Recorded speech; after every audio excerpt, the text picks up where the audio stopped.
The NFL Gambling Podcast on the Sports Gambling Podcast Network is presented by WynnBET. WynnBET is now live in Arizona, Colorado, Indiana, Louisiana, Michigan, New Jersey, New York, Tennessee, and Virginia. From boosted same-game parlays to live in-game odds, WynnBET has what you need to win. Sign up today, bet $100 and get $100 at sportsgamblingpodcast.com/WynnBET. That's sportsgamblingpodcast.com/WINNBET. State restrictions apply.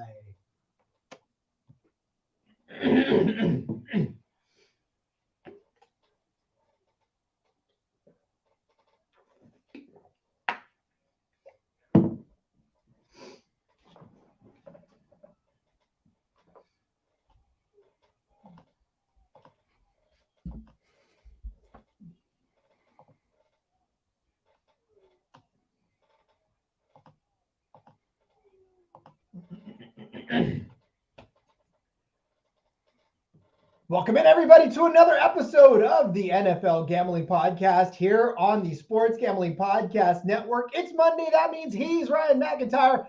I'm Rod Villagomez.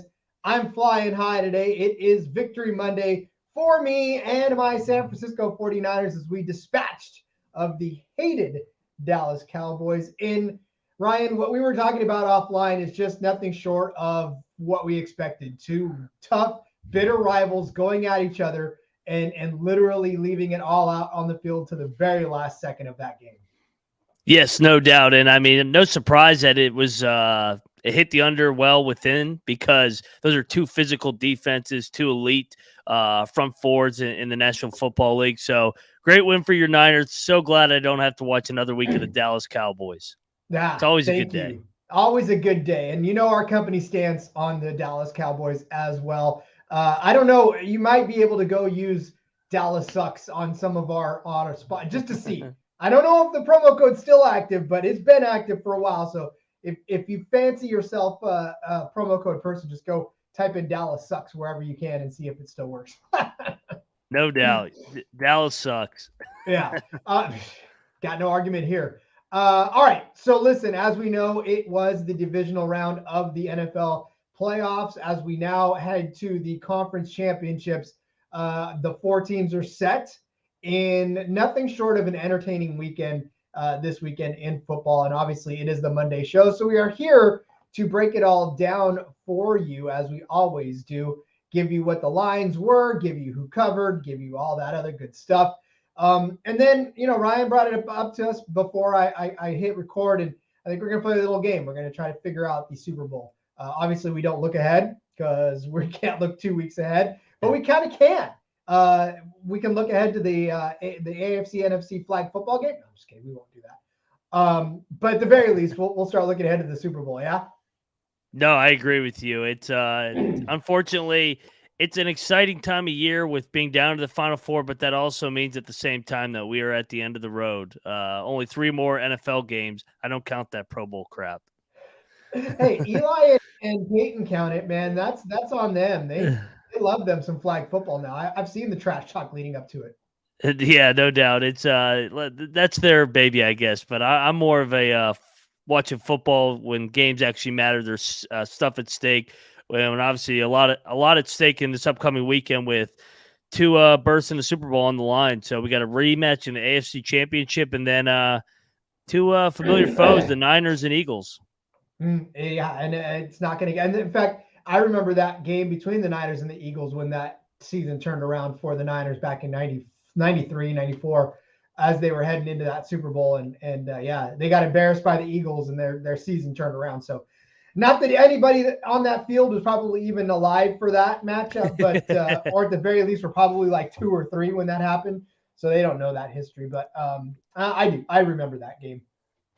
Yeah, I was getting ready to say, Rob, that I said you just admitted that you're old. Oh, I have to admit that. I basically look like it. So, all right, before we get into any of the games that happened, Ryan, what were your takeaways from the entire weekend of football? Did you enjoy it? Were you thrilled? Were you surprised? Like, what were your overall takes on this weekend of football? I loved it because I used I just moved to Virginia, so I had my Bet 100, get 100 win bet, and I put all four unders into a $100 parlay to win a nice little 1,200 bucks, nice little cash to lead me into Super Bowl week or a conference championship weekend, then Super Bowl weekend. So yes, I had a good gambling weekend in the NFL. Yeah, you sure did. You posted it for us to see, and it was like, yeah, buddy, you're taking full advantage of the company line. No doubt. And you know me, I like defensive football. So when in doubt, take the unders in the postseason. So I really that Niners Cowboys game was a treat to watch for me, just because it was a throwback style of game with the physicality. Oh, there was a lot of heavy hitting. There was a lot of flying around the ball. I mean, there was no love lost between these two teams. And there never is when it's the Cowboys and the 49ers. And it doesn't really matter. That's the thing about some of these rivalries, right? I mean, some of these rivalries, you see them come, you see them go. And there's always the talk about how the past, the rivalries, the past and all that other stuff. But Dallas 49ers, that thing doesn't matter. Like these guys know. Like when they joined, they hate each other, and it just that's the way it is, right? And it always has been, and I feel like it always will be. I don't care what generation it is. You watch a Dallas San Francisco game, you're taken back to the catch. You're taken back to the years where Dallas was whooping the Niners up and down, and finally the 49ers got in, and then it was a tussle back and forth in the 80s and the 90s, and yeah, I mean that's one of those timeless rivalries that I enjoy watching, especially as a Niners fan. I completely agree. And, you know, I know it's a historic rivalry, but it's also relevant recently because this is back-to-back years that the Niners have ended the Cowboys season on the final drive in a situation where the Cowboys just ran out of time. Zeke was not the center, though, last year when the season ended. Oh, man. I watched what the hell was that? Now. I don't know. Like, I watched it happen live, and I was like, wow. And then I rewatched it a couple of, when people were posting the clip on social media, and I'm like, oh, dude, he really got leveled. Like, that was, yeah, that's a way to end your season. Yeah, last play, just get flattened on your ass. Oh, if I'm Zeke, I'm like, what the hell, man? Like, why'd you guys put me out there to dry as the center? It's crazy, man. Wild stuff. But you know what? That's the Cowboys. What can go wrong will go wrong. Not to quote Stephen A. Smith, but that he is right about that. Hey, when you got Skip Bayless throwing your jersey in the trash, I think you know where your season just went. That's an all-time new low.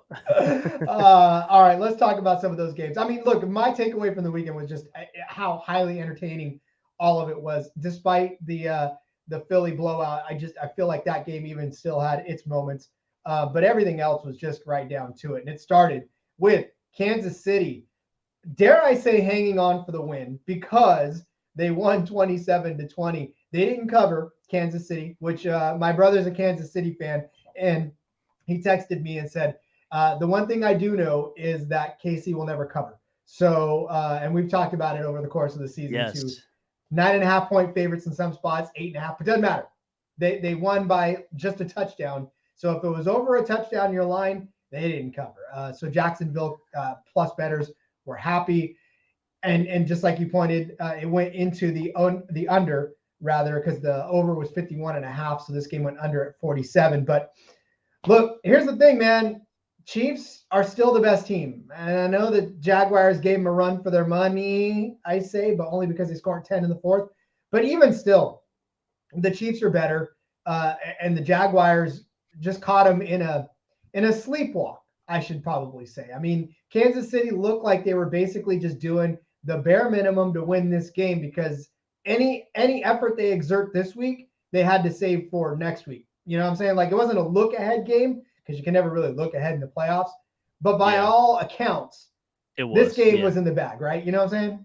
Yeah, and I mean, all eyes this week are on Patrick Mahomes' ankle. That's really what matters.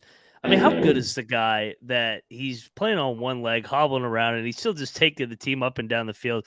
From a guy whose team isn't very good, I do get a kick out of like Chiefs fans are like, oh, our team can't cover, though. It's like, you know what? I don't feel sorry at all that you can't cover. You're in the AFC Championship for the 5th straight year. Andy Reid just continues to win. It's going to be interesting. Is this the time where they finally get the Cincinnati Bengals? They've lost 3 in a row. Everybody remembers the AFC Championship game last year. Actually, everybody remembers all 3 meetings because every single game has come down to a field goal by the Bengals, 34-31, and then the last 2 times it's been 27-24.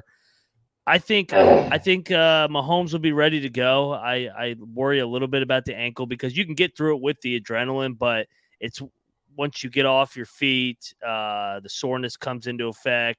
He'll probably be on crutches till later in the week, so it'll be interesting. But shout out to Chad Henne in the one drive that he had, 98-yard touchdown drive or 99, I forget what it was, and 5 to 7, 23 yards a touchdown. And another thing, the difference between Kansas City and Cincinnati versus Buffalo, those two teams can run the ball. Pacheco, 12 carries, 95 yards. That's 8 yards a carry. That's so beneficial to a guy like Patrick Mahomes, especially when you have your ankle injury going on. So I like this Chiefs team. I still think I'm with you. I think they're the best team, and I still think they are the clear-cut favorite to win it all. Yeah, when you have Henne coming off the bench leading a 98-yard touchdown drive, that just it goes to show you that, and that was a clutch drive. Obviously, without that touchdown, we're talking, 2020 possibly. We're talking overtime. We're talking something, right? I mean, if it weren't for Henne coming in and leading that touchdown drive, that's a 2020 game, right? That's without that 7 points. No doubt. It's a 2020 game. So obviously you have to have depth, and for whatever it's worth, and he provided that depth for them. And not just that, but that drive basically took the wind out of the sails of Jaguars for a little while. I mean, albeit till the end when they finally were able to put something together, but too little too late at that point. So you're absolutely right. All eyes are on Mahomes. Everybody's going to be trying to figure out if he's going to be good to go.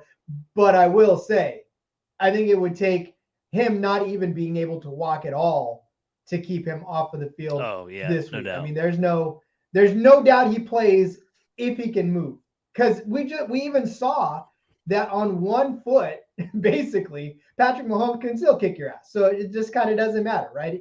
He can be hobbling along, probably without the use of either legs, and he can still find a way to do it. And look, hats off to him too for lobbying. How you saw the passion.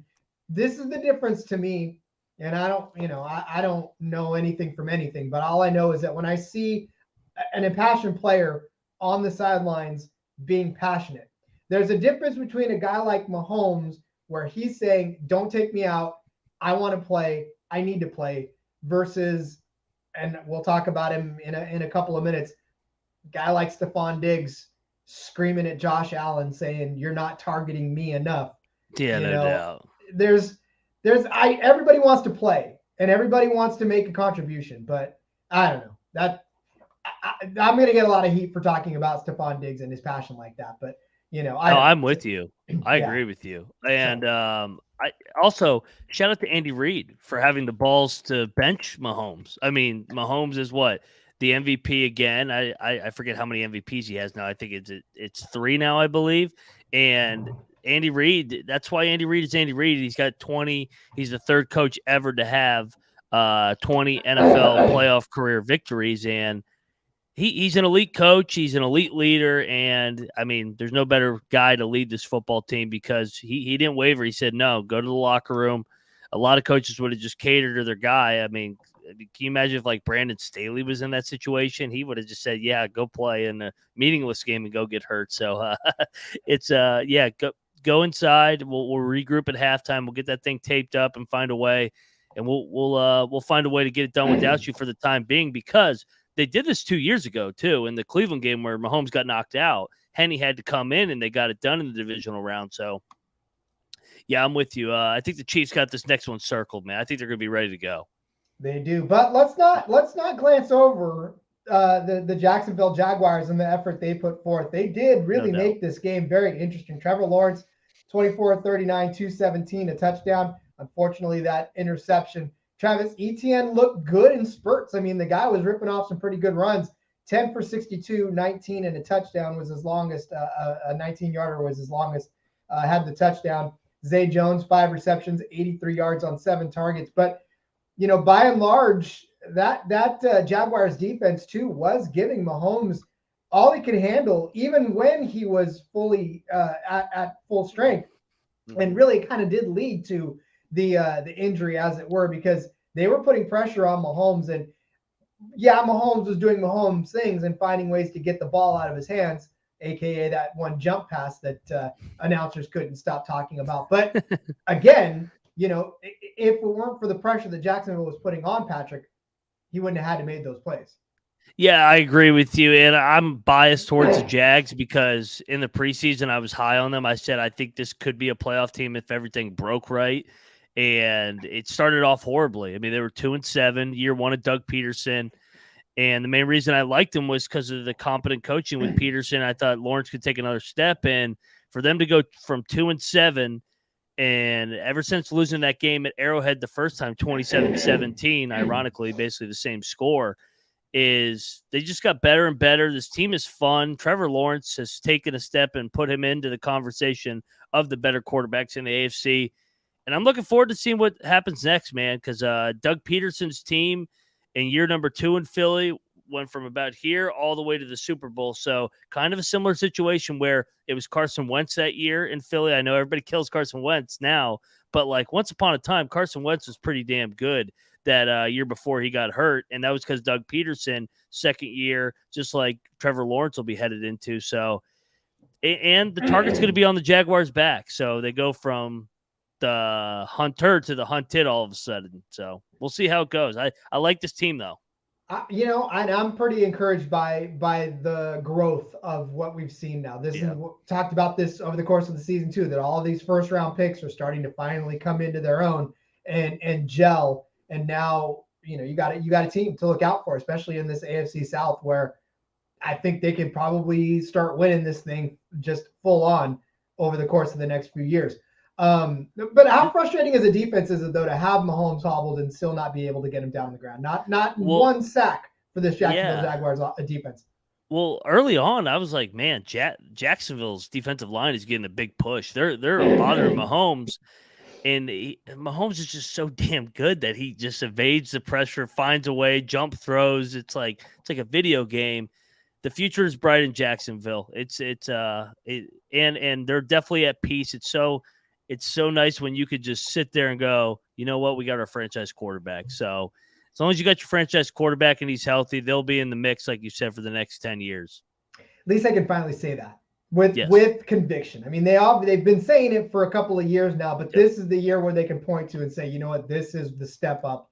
This is where we're going. So yeah, because in 2017 when they went on that little run, it was with Blake Bortles at quarterback. So it's like you caught lightning in a bottle with a great elite defense, but like obviously you can't sustain that because you didn't have the quarterback. Now you have the quarterback and the coach. So yeah. Hopefully a long run here for the Jaguar fans. They're not going to be picking number 1 for quite a while, I don't think, man.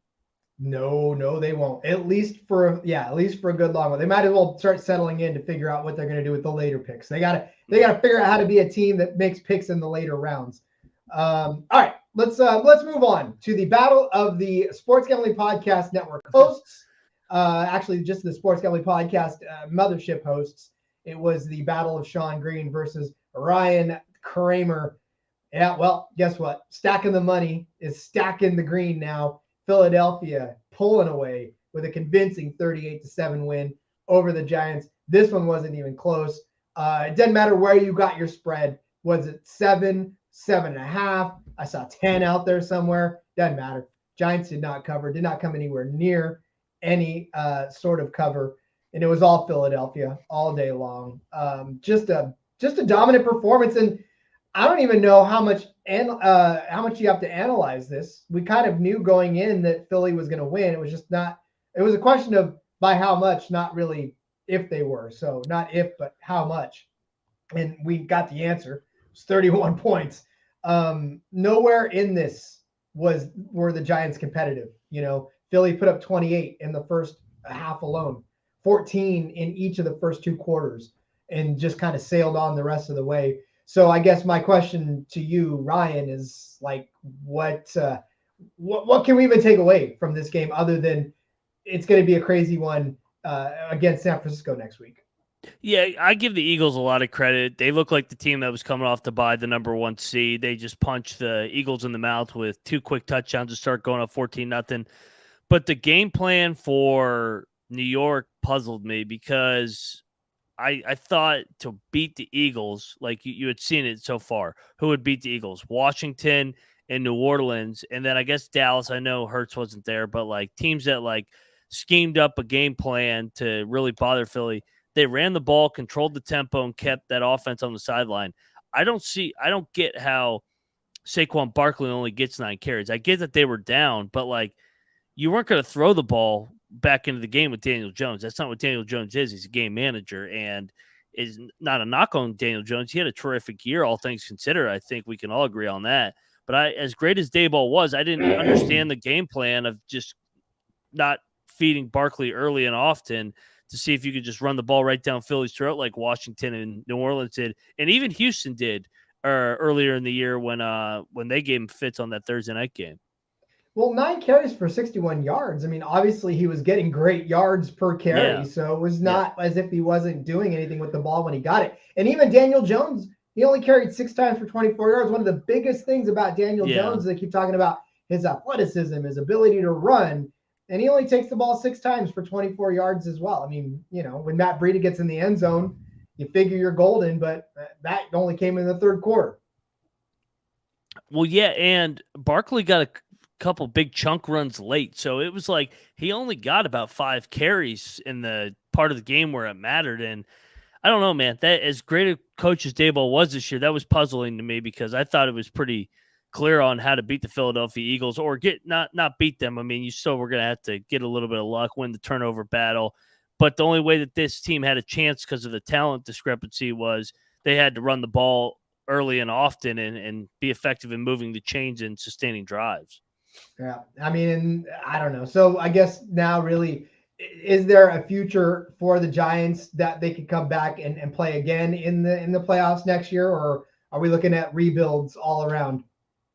I think so. I think honestly, the Giants kind of remind me of what the Eagles were last year, where first year head coach is Sirianni. They kind of catch a little bit of momentum in the second half, get a taste of the playoffs, and I think you got to give Daniel Jones some weapons to find out if he really is the guy.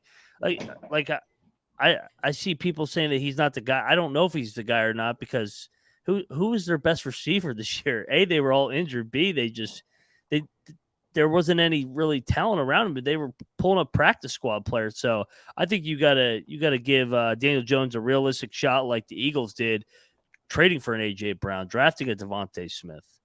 Well, among the pass catchers for Daniel Jones in last night's game was Richie James, Saquon Barkley, Lawrence Kager, Matt Breida, Slayton had one. And the disappearance of Isaiah Hodgins. Let's talk about that for a quick second. That guy, end zone, finding the end zone over the last few weeks, and all of a sudden 1 catch for 3 yards the other day. Hard to make sense of it. It was a puzzling night for the Giants. A great season, but obviously, I don't know, man. Disappointing end. I know that they were outmatched, but you don't want to get drilled like that in the playoffs.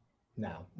So we know Philly's going to be good. We know that there's a lot to be excited about in Philly. But here's the thing. They scored 38 points. Jalen Hurts only throws for 154 yards. Obviously, 2 touchdowns, runs for a touchdown as well. Gainwell, 12 carries, 112 yards, and a touchdown. Boston Scott gets in the end zone. Moonoff was happy. He called it Boston Scott anytimer. I know. Everybody on the mothership knows. He scores every time against the Giants. It's crazy. It's like 11 out of 17 career touchdowns against the Giants. Hey, sometimes when you know a team, right? Oh, my God. That's all it is to it. Devontae Smith leads all pass catchers with 6 catches for 61 yards and a touchdown. But Dallas Goedert, man, set the pace early. 5 catches, 5 targets, 58 yards, and a touchdown. AJ Brown, probably the most lethal receiver you have on there. 3 catches, 22 yards on 6 targets. How crazy is that? But yet, doesn't matter because the Eagles win. Now, can they do this against San Francisco's defense and win? Yeah, they're going up a weight class here in opponents because your San Francisco 49ers are not in the same class as the New York Giants. Their rushing attack is going to be tested because we saw it last night. Dallas struggled to run the ball because of how the physicality of that 49ers defense. Everybody struggled to run the ball against the San Francisco defense. So, this is a game where everybody's talked about Jalen Hurts being an MVP candidate. He's going to have to beat the Niners with the arm. They're going to stack the box, and they're going to be physical with A.J. Brown, physical with Devontae Smith, and say, hey, Jalen, you got to beat us. You got to beat us with your arm. You're not beating us with your legs. You're not beating us with Miles Sanders in that rushing attack. And here's the thing. I mean, Philly, one of the highest scoring teams in the league in the regular season. Dallas, one of the highest scoring teams over the last several weeks of the regular season, right? Mm-hmm. You've seen what this 49er defense can do to the highest scoring offenses in the league. So, yeah, they're going to have to get creative. They're going to have to figure out how to create mismatches for this team because Fred Warner's coming. Fred Warner is coming. Nick Bosa is coming. Greenlaw's coming. Like, these guys are coming, right? And then, they're not going to take any prisoners. They don't care if your quarterback can sprint. They don't care if Tony Pollard goes down and you're left with Zeke, who's still supposed to arguably be one of the better running backs in the league. Doesn't matter, right? Especially when he's the center. Exactly. Oh, my God. They don't care if Kenneth Gainwell's coming at him. They don't care if Miles Sanders coming at him. Like, it doesn't matter. So, I mean, Philly's going to have to get super creative. And, like I said, there's not much analysis we could do on this game, only that Philly's good. New York wasn't as good this week. And the undercashed, by the way. You know that. Oh, yeah. Well. The two Saturday games were the two sweats. To hit that big parlay, the unders parlay for me, the first game was the one I sweated out the most because it was 48.5 or 53, but it could have went over if Mahomes didn't get hurt. Oh, easily. I think you got at least one more touchdown in there if Mahomes doesn't get hurt. Yeah, I'm not apologizing, though. No. Oh, hell no. Take your payday and run. No doubt. 47.5, by the way, was the over-under on this one. This one came in at 45. So this one was a little bit of a sweat for you as well, just as you said. Yep. All right, there was 2 games on Sunday.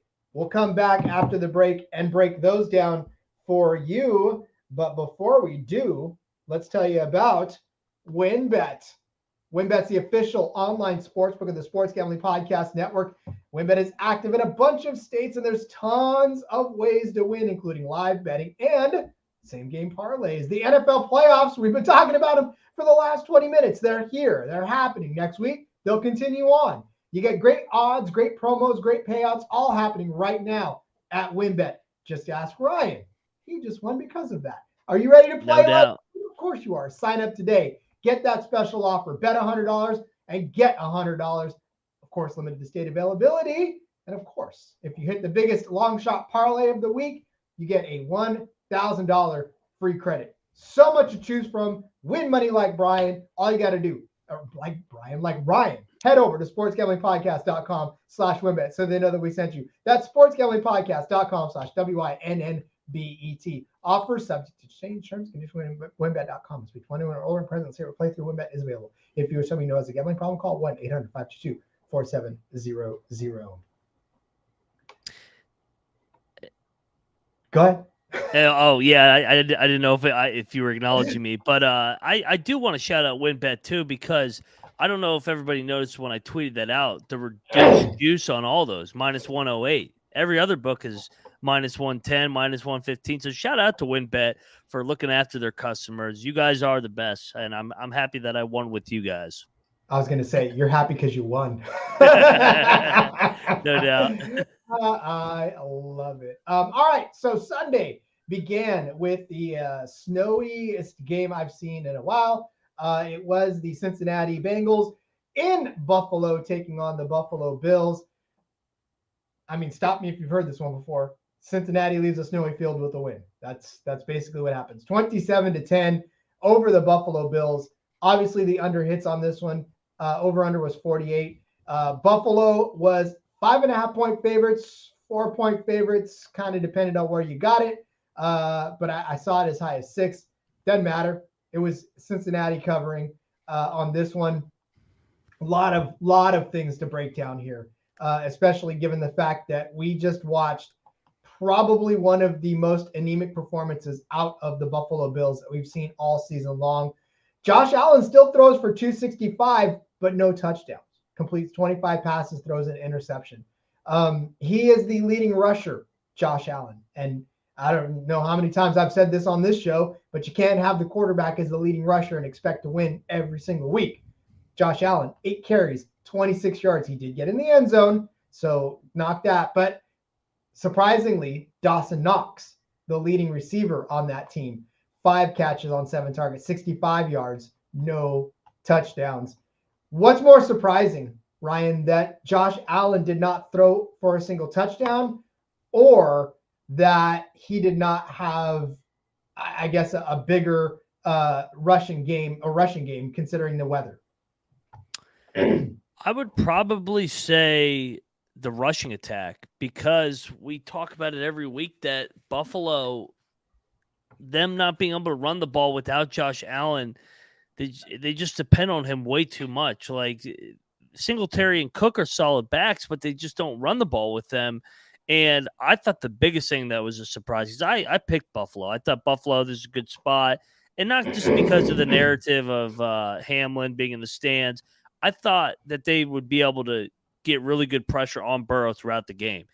Cincinnati was down 3 offensive linemen, and you wouldn't have noticed. I mean, they look like they upgraded with the 3 new offensive linemen.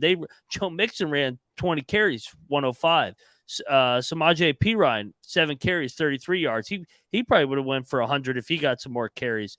And Joe Burrow, I mean, he only got sacked 1 time the entire day, and the Bengals offensive line has always been their kind of Achilles heel of why they weren't able to win it last year in the end, because of the Rams' ability to get pressure on him. But for this Buffalo team, I kind of talked about it with Kansas City. The difference between them and the 2 teams in the AFC Championship, they can't run the ball. Like, especially in a game like this where it's snowing. Like, Josh Allen's a great talent, but you don't need to drop him back 50 times and have him be your leading rusher too. It's just too much on one guy.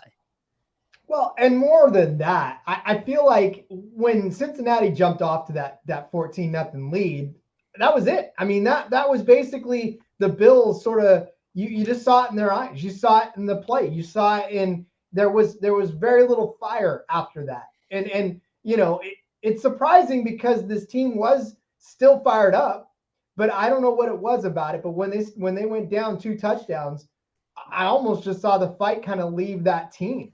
There wasn't necessarily as much, pep in their step, as it were. And it was difficult for them to get plays going. Obviously, we talked about the rushing game not necessarily being there at all. And it just felt like, to me, Buffalo had figured out that they were beat right then and there. And it just sort of fizzled after that. Singletary, 6 carries, 24 yards. Cook, 5 for 13. And, we talk about receivers. We talked about the pass catchers. Devin Singletary was the guy with the most catches, 5 catches on 8 targets, 38 yards. Dawson Knox, 5 of 7. Stephon Diggs, though, 4 of 10 for 35.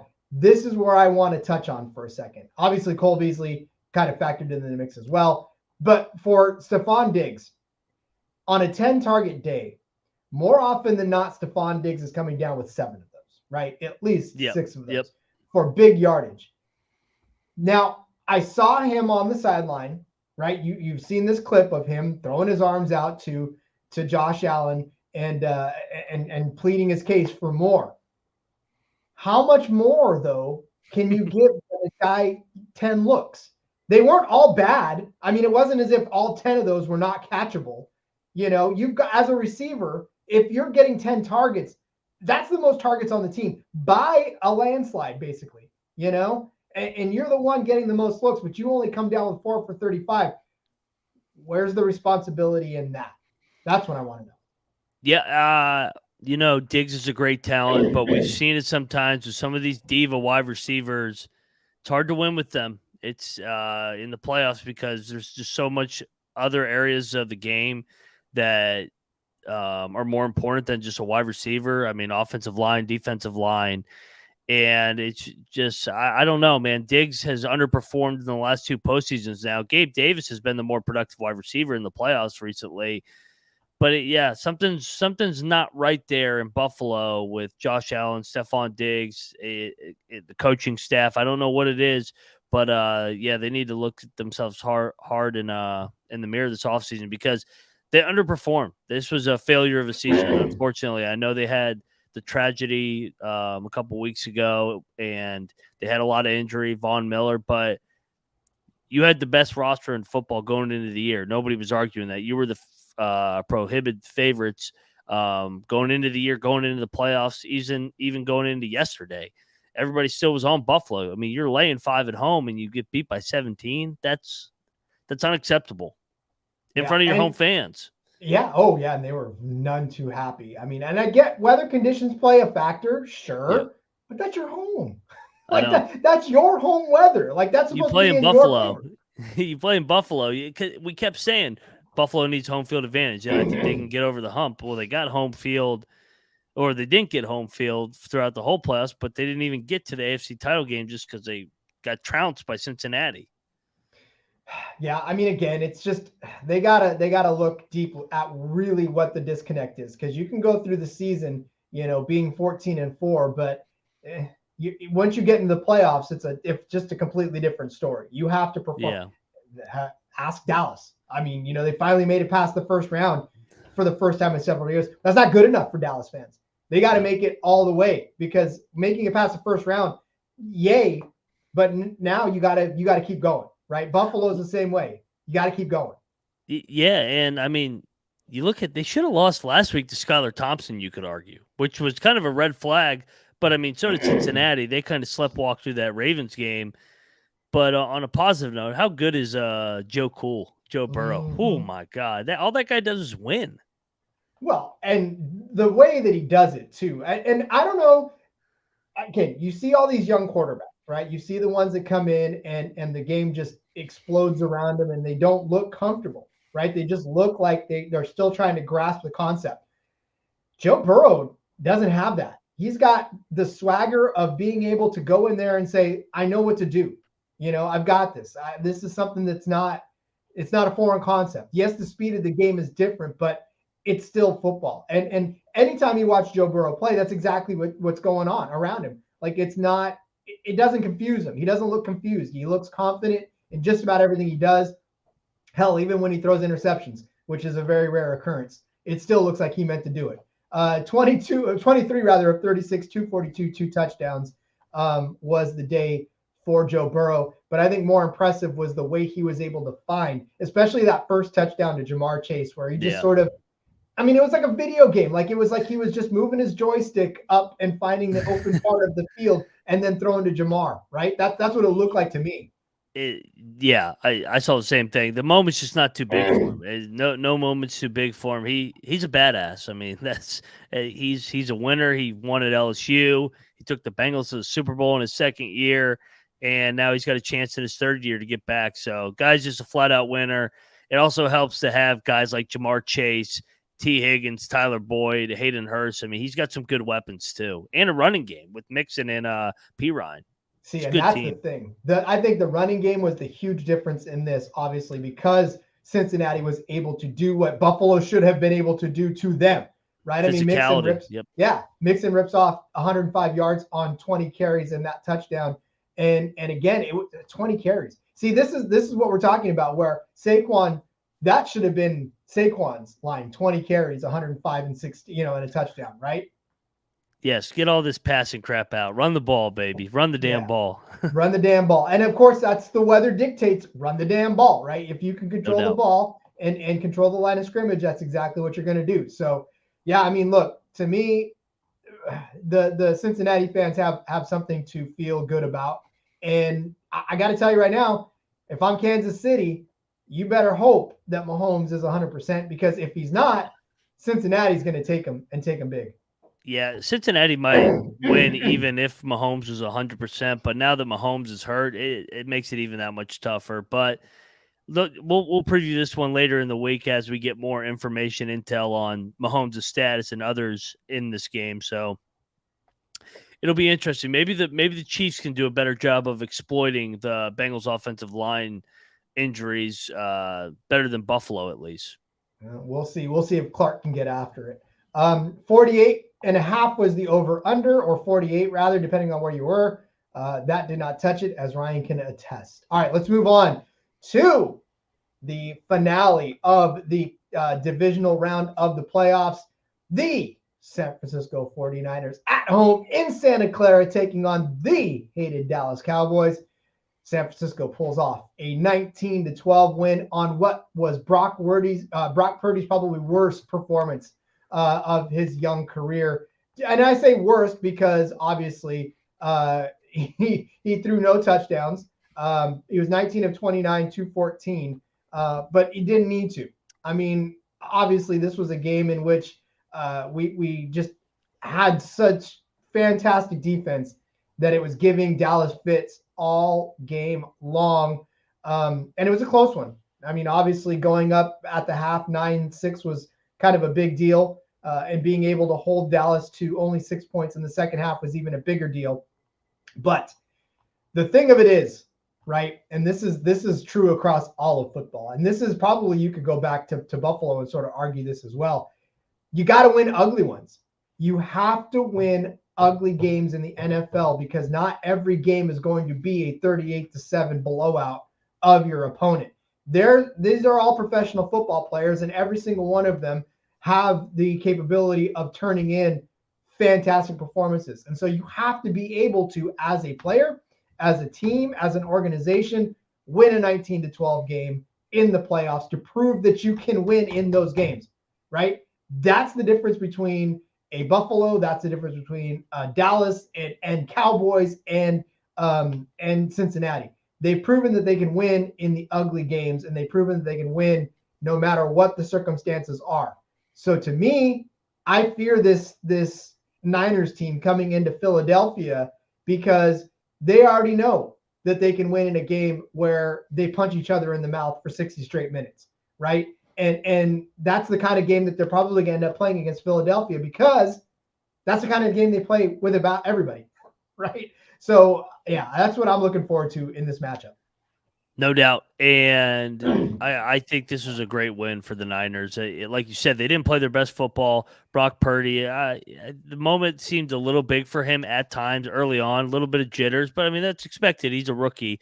So he's got to go to the link now at NFC Championship. But I think this Niners team relishes the opportunity to go on the road. We've seen them in past playoff years with going to Lambeau in prime time, getting a big win over the MVP Aaron Rodgers at the time. They've gone to Dallas last year and gotten a road win. It's kind of what they've done over the last couple of years because of their ability to run the football and play defense and do it in a physical way. And Elijah Mitchell was awesome down the stretch. The physicality he was running with, that offensive line finally getting a push against that Dallas defensive line. I thought Dallas's defense was off the charts. I mean, to only give up 19 points to a 49ers offense that was rolling, and their quarterback put him in multiple bad spots with his boneheaded decision-making, we'll say. That's a good way to put it. Yeah, I mean, that's diplomatic as it were. But, yeah, I mean, absolutely. And, look, the Niners did a fantastic job of running the ball anyways. You talked about Elijah Mitchell coming in. Christian McCaffrey's got a bruised calf, I believe it is. Yeah. And so he'll be dealing with that. Yeah, I mean, it's probably not going to be anything more than just a couple of days of conditioning and then getting him back out there. I don't think he's going to miss anything right now. He's probably the deepest he's ever been right now, so he's having a good time. 10 carries, 35 yards for him in that touchdown, but Elijah Mitchell, 14 of 51, most of that obviously coming in that second half. Just a nice hammer for the 49ers offense to be able to kind of throw down on the Giants and keep moving the chains, right, and keep moving the clock. That was what was more important about Elijah Mitchell's carries there at the end than anything else, was his ability to control the line of scrimmage when it mattered. I agree with you 110% because it's a really good combo because you get McCaffrey with the skill, the speed, the creativity. Then you throw Debo in there as well. Shanahan does as good a job as anybody of scheming up ways to get his guys touches. Obviously, you got Kittle as well and Ayuk. And then you finish it with Mitchell with the bruiser runner down the stretch. I wish he would stayed in bounds. That was my only thing my bone to pick with Mitchell. But, hey, you know what? They got the win. I think Purdy, I think this was a big game for him. Get the nerves out of it because it's going to be a similar atmosphere. Basically, this was an NFC Championship feel because I think everybody agrees that Philly, Dallas, and San Francisco are by far the three best teams in the NFC. They have been all year. So this was just NFC Championship game number 1 for San Francisco. Now they got to go to Philly and finish the job. And this is why I was saying, like, literally, this is the game that I think sharpened the 49ers more than the Giants sharpened the Eagles. That game wasn't even close. So they're going to come into next week. Obviously, they're going to prep, they're going to watch film, they're going to practice and do all that stuff. But I don't know that they're ready for a 49ers team that literally just went to the mat with the Cowboys. Now, of course, you could argue the opposite and say 49ers are tired because they left it all out there on the field. But I'm sorry, but they didn't look tired after that game. George Kittle didn't look tired. Brock Purdy didn't look tired. Like, they looked enthusiastic. They looked happy. They looked like they just had the best game of their entire life, especially Kittle, man. 5 catches, 5 targets, 95 yards. Dude was just having fun all day long. It didn't matter that they were in a total brawl with the Cowboys. He just wanted, he looked like a kid out playing flag football and just having a grand old time, man. That's why I love George Kittle so much. Oh, he's amazing. And like you said, 5 carries, 95 yards. It's we got 2 good tight ends meeting up this weekend, and I think you saw what Kittle said. He's looking forward to going outside in the cold in a physical and violent game in Philly on Sunday. So I'm all for it. I'm looking forward to this NFC Championship game that we'll preview. Obviously, as a Washington fan, I am pulling for your 49ers. Hell yeah. I like rooting against the NFC. So I got 2 out of the way this week. I need you to finish the job, man. And here's what's funny about it is that in the 80s and then in the 90s, especially, like you saw the dominating San Francisco 49er teams. Like you saw, and when you went to the playoffs, you expected them to win. They were the favorites. They were always, with Young, with Rice, with Montana, with all Roger Craig, all those guys, right? You were like, okay, well, these guys, this is a win. Like nobody's a competition for them. But the Niners have won all these games in a row, right? They're 15-4 combined on the season with the playoffs included. And yet they're still going to go in as the underdogs because Philly's still the better team. Yet the 49ers have all of these fantastic names: Kittle, Ayuk, Debo, Purdy, right? Even Juszczyk and Mitchell and Warner and Hufanga. And, they even picked Dak off twice. I wish it was Gibson. That would have been great for my prop. But, they picked Dak off twice. So they're about to give Jalen Hurts hell next week. I agree. Like I said, in the previewing the matchup, I think this is actually the worst possible matchup for Philly because of the way that San Francisco could stop the run and make you beat them with your arm, and they're going to be physical with you, and they're going to run the ball at Philly as well on the other side of things. So if I had to make an early pick, I'm definitely going to be on the 49ers later in the week. But stay tuned. I believe that will be Terrell and Scott that will have the NFC Championship, and J Mark and I will have the AFC Championship. Beautiful stuff. All right, let's briefly acknowledge that the Dallas Cowboys will continue to be a National Football League team even after this loss, and that they did participate in this game. Dak Prescott, 23 of 37, 206 yards, a touchdown. But again, those 2 interceptions. Death taxes and Dak Prescott interceptions. That's what I texted Moonoff when we when the first one happened. I said, you can basically just bank on that happening all the time. We'll get to Dak in a second. My big thing is Tony Pollard goes down, early in the game. Zeke Elliott is still a thing, and he still exists, and he's still supposed to be one of the more elite running backs in the entire National Football League. 10 carries, 26 yards. The longest run of his day, 5 yards. I wholly don't understand how we can continue to tout Zeke as one of the elite running backs in the league with playoff numbers like that. Zeke's done. I mean, they might as well just put Zeke at center. That's it. That was a preview of his next position. Yeah, man. I just Dallas. If there's a way to choke, they're gonna find a way to do so. Dak was awful in this game.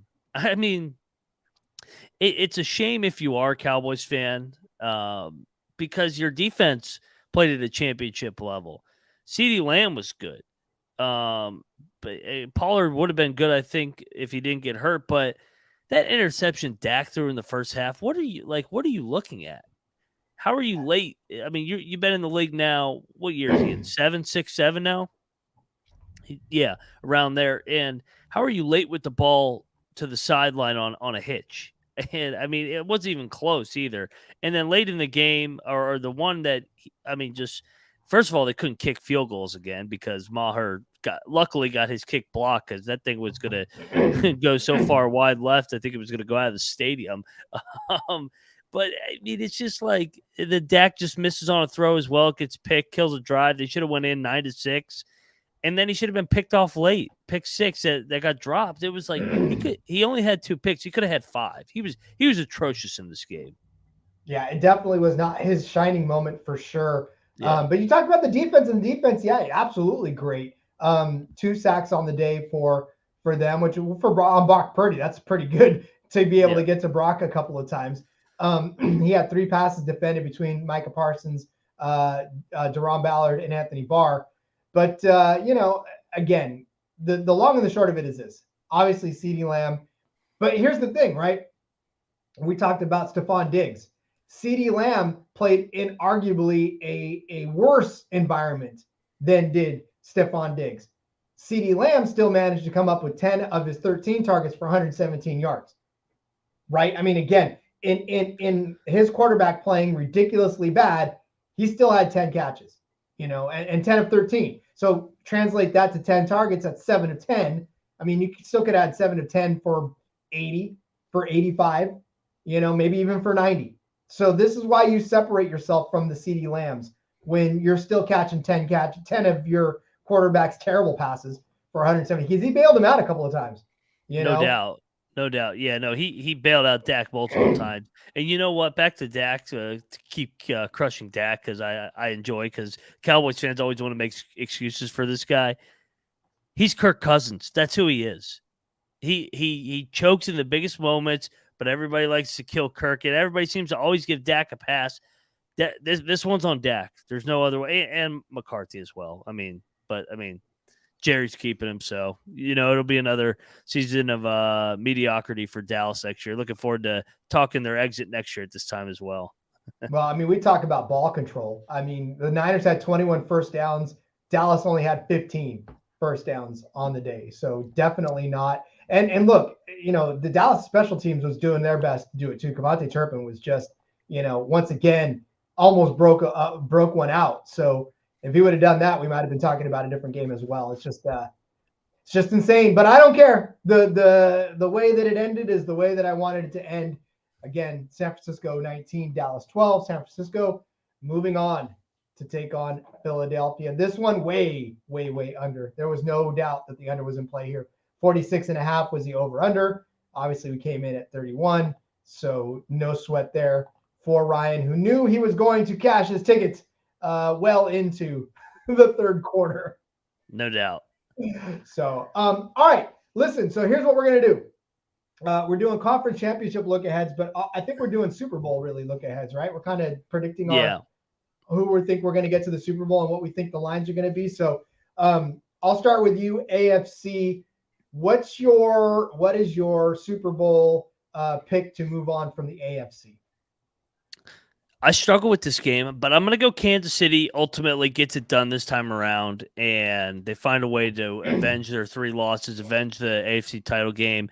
I think they beat Mahomes beats Burrow finally, and they are moving on to the Super Bowl. And who do you have? So just like you, I think I struggle with this one, and I haven't necessarily put a whole ton of research into it yet, just because I know that a lot of this will ride on whether or not Mahomes is going to be able to play at full strength. Because again, even pocket Mahomes probably is able to beat the Bengals this time around. It is difficult to beat a team to beat a team 4 times in a row. It is very difficult in this modern day and age to beat a team that many times, even if you're not playing them but once every few months or even once a year. It's very difficult to do that. So I'm kind of with you, and if I'm going to pick now, I'm going to lean toward Kansas City. It's not going to be easy. It's definitely not going to be an easy game. This will be more of a sweat than I think either one of these teams want to go through to get there. But I think in the end, you're right. I think Mahomes this year and the Chiefs this year, to me, they've found ways, and I guess I pull back to what I said about the Niners. They found ways to win the ugly games, right? The very, very ugly games. Cincinnati's won some ugly games too, but Kansas City, there's been games where you're like, how the hell did they win that one? Like, how did they pull this one out, right? But they've won, and I think that's what this is going to be too. It's going to be a game in which it's going to get ugly. There's going to be a lot of how the hell did these guys do this? But I think you're right. I think ultimately Kansas City comes away with this one and moves on to the Super Bowl again. Yeah, no, we're seeing eye to eye. It's interesting because the Chiefs on the look ahead were labeled as a 3-point favorite, but opened as a 1 because of the Mahomes status. I'm seeing Cincinnati as a 1-point favorite now, and the public is all over Cincinnati. So me and you going a little contrarian here, which I like. So we're with the books and the sharp guys, I think, with taking Kansas City. It's just the thing about Cincinnati is they've got to be able to come out and play like they played against Buffalo if they want to take this game. They have to control it from the get-go. They throw 14 points up on Kansas City. That's going to be difficult, even for a team like Kansas City to pull. I mean, they saw it with Buffalo. So, okay, I think we're both on Kansas City. But again, it's obviously, as the books are even conveying, as the public's conveying, can go either way. Like, nobody really fully, I think, is going to commit to saying, I wholeheartedly believe that this team is going to whip the other team's ass. It's just a matter of, all right, this team could probably win over this other team. Yeah, no doubt. So, all right. It's going to be fun. It's going to be fun. San Francisco, Philadelphia. Which way you leaning on this one? I'm on your Niners. I've kind of hinted. I think it's a bad matchup for Philly. San Francisco's strengths is can counter everything that Philly wants to do offensively, and I think they can run the ball on Philadelphia to keep that offense on the sideline. This line opened up at 1.5. It's been bet up to 2.5 for Philly. But the ironic thing was, all season long we heard if the Niners play the Eagles, they're going to be favored in Philadelphia on the NFC Championship. I think this line is an overreaction, and the public's overreacting to a 30-point beatdown over a mediocre New York Giants team. And honestly, people just aren't giving Dallas enough credit in terms of how good a quality team that is, and just think that Brock Purdy's due for one of these games. But I think they're just going to be able to run the ball. So I'm all over San Francisco on the money line. I think wrong team's favored. I got the rematch of the Super Bowl from a couple years ago, Chiefs-Niners. Let's do it. I want that. Actually, I kind of don't want that. I want it to be Bengals, and I want it to be Niners because I want. I don't want to have to fight my brother again for another year as the Chiefs fan. But I will say this: look, when you're beating a Dallas team that was as good as they were, right? I mean, obviously, yes, they were not the greatest of teams, but they were still well above 500. They were still, there in the end. Right, 13 and or not, I'm sorry, what was it? 11 and how did they end the season? Damn it, they ended the season with some wins and some losses. They ended up 13-6, obviously all throughout the whole playoffs and everything. But I'm not looking at their record right now in front of me. But anyways, yeah, San Francisco obviously beat a much better team. Dallas way better in my opinion than New York. I think if those two teams would have played, then you would have had a different story altogether too. And if San Francisco would have played the Eagles a week earlier, who knows how that would have ended up. But I will say that now San Francisco sharpened themselves against the much tougher Dallas team, whereas I just said it before, Philadelphia, I mean, they just sort of beat up on your little brother. Like it was sort of like a soft opening match for a wrestling guy, right? Like you send in the scrub on the Royal Rumble, right? You let him beat up on the weaker guy for a little while, and then bring in, the Roman Reigns or something like that, and that's the match. It was like San Francisco playing Seattle in the opening round. That was Yes, absolutely. Yeah. So I think things bounce back here, and San Fran, I'm with you, man. San Fran is going to get it done on Sunday. It's 2 rivalry games in a row, though. That's the thing, and that takes a lot out of you as a human being. And now you got to go on the road right? You play 2 home games, now you got to go on the road and replicate it again. So, but I think they're up to it. I think if any team is, this Niners team is, because not only is it they've proven that they've got the talent to beat any team anywhere, but this team's attitude is unlike any 49ers team I've seen in a very long time, as far as these guys are having fun doing this. There's no pressure. There's no, because I remember even back in like 2013 when Colin Kaepernick was leading the team out there, like there was pressure. There was so much pressure for this team to perform, right? You had to go out and you had to win the Super Bowl because that's what the 49ers do. Even 2 seasons ago with Jimmy Garoppolo, you got to go out there. You got to win the Super Bowl because that's what this team does. This year, we're having fun watching these guys play football. And it's like, yes, you got to go out and win the Super Bowl, but because that's what this team does. But it's like we're loving to watch you play. Like we hope you win the Super Bowl. It's not a matter of you have to. It's a matter of, man, we hope you do because you guys deserve to win the Super Bowl. It's not even about legacy. It's just about having fun watching your team play football again. I agree with you, man. They're on a roll, man. They've won 12 in a row. What was their last loss? Kansas City, right? Kansas City. Yep. And so, real quick, we'll look ahead to the Super Bowl since we both are on San Francisco and Kansas City. If that's the game, what do you think the line is set at? I think it's a lot. I think depending on how much they beat Seattle, how much they beat the Eagles by, right? I think that kind of goes into whether or not San Francisco's favorite or not, because Kansas City and Cincinnati, like even if Kansas City beats Cincinnati by something obscene like 2 touchdowns, right? I still think that the Niners beating the Eagles would be a little more of a boost than Kansas City beating the Bengals, because obviously Kansas City's supposed to beat the Bengals, right? So that's not even a question, right? The books think that Kansas City's going to win.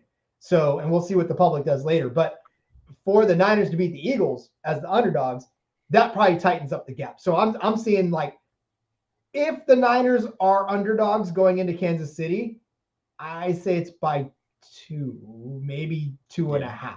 You know what I'm saying? Like that feels like the line for me. Well, and when the two teams did play, what was it, earlier in the year, like week 8, I believe Kansas City was a 1-point favorite, but Garoppolo's the quarterback. They just got in Christian McCaffrey. I'll go Kansas City minus 2.5. That would be my projected line. Yeah, that feels like right about where it should be to me too. I don't think, because I can't see them going over a field goal. I really can't. Like no. Kansas City was a 1-point favorite in that game, by the way, against San Francisco. They may go 3. But like that's the max. They will. I don't think they'll hang a 3.5 because I mean, if you hang a 3.5, you got to pound San Fran getting a field goal. Oh, for sure. I mean, Robbie Gould alone, that's where it's at, right? Well, because San Fran outplayed Kansas City a couple years ago in the Super Bowl for 50. I mean, I know you don't want to relive that nightmare fourth quarter, but I mean, San Francisco was the better team for 3 quarters of that game by far. It was, yeah. I mean, that and that was with Jimmy. That was with that wasn't with the team they have right now. With the team they have right now, especially with the defense they have right now, I'm not even going to say. Because offensively, we've seen the fireworks, but this team's going to live and breathe by whether or not the defense can contain the offenses that they're up against. Because you figure, look, they're up against Jalen Hurts this week, right? Can you contain Jalen Hurts? Can you keep AJ Brown on the ground again, right? I mean, last week or this last week, AJ Brown was barely a factor, right? So can you continue that, but can you keep Jalen Hurts from hurting you? And then if you do that. Well, now you get to finally see if you can keep Mahomes under wraps, and Kelsey and Pacheco and McKinnon and the defense for the Chiefs. Can you keep them sort of at bay with your offensive line, because they're ferocious as well? Okay, but what if Bengals win? Well, now you got to deal with Joe Burrow and Jamar Chase and Joe Mixon, and their defense as well. So. Yeah, I mean that task is not going to get any easier for San Francisco. So I can't see them being favored in any one of those matchups. Yeah, and if it's Philly, I think it's closer to a pick. But I think it's the same. Whatever, regardless, I think the bookmakers view the two teams as evenly matched, and that's why Philly's laying 2.5 at home because they get the 2.5 point bump for playing at the link compared to if it was in Santa Clara. I think San Francisco would be favored by 2.5 to 3 points. Oh, easily. Yeah, Yeah. this is definitely the home bump for that. So, yeah, but I mean, again, if it comes down to San Francisco and Kansas City, I still think Kansas City's favored. But I just, like I said, I can't see it being more than a field goal, if anything. Like if it's 3.5, then something's dreadfully wrong, and you got to jump on it. So, yeah, because I think the Niners are going to win it all. I think that this is a team that, like I said, they're playing with house money. I mean, nobody gave them a shot in week 1, let alone after Jimmy Garoppolo after Trey Lance goes down, and then after Jimmy Garoppolo goes down. But they've only gone on to not lose anything since then, and they've done it as a team. This hasn't been Brock Purdy's transcendent performance to make this team a Super Bowl contender.